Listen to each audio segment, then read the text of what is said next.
Ito ang 10 pinakamahal na wedding gown sa Pilipinas. Ang mga gown na ito ay epitome ng luxury at elegance at siguradong mapapasana all kayo. Number 10. Doktora Vicky Bello.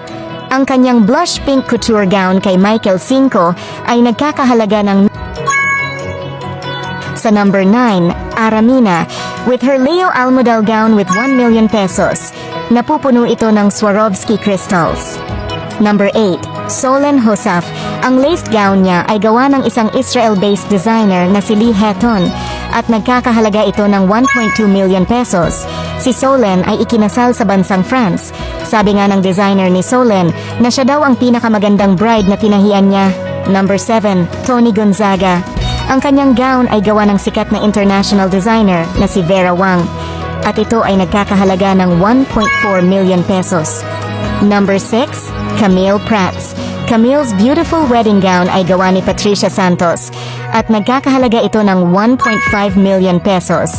Number 5, Lovie Poe. Ang kanyang gown ay gawa din ni Patricia Santos na isa sa mga sikat na designer dito sa Pinas at ito ay nagkakahalaga ng 2.3 million pesos.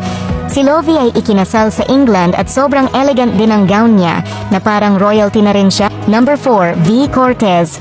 Ang kanyang fully crystallized gown by Leo Almodal ay nagkakahalaga ng 2.5 million pesos.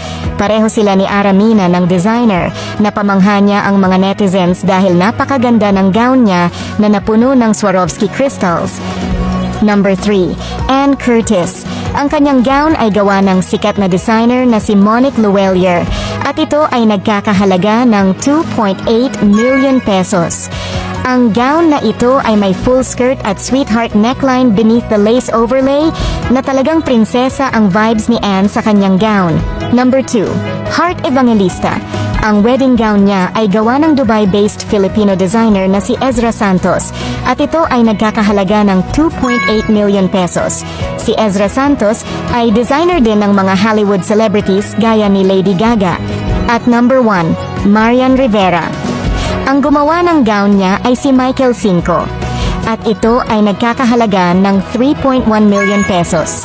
Meron itong French lace, laser cut velvet at organza flowers na napapalibutan ng Swarovski crystals. Kaya naman nagmukha siyang real-life fairy tale princess.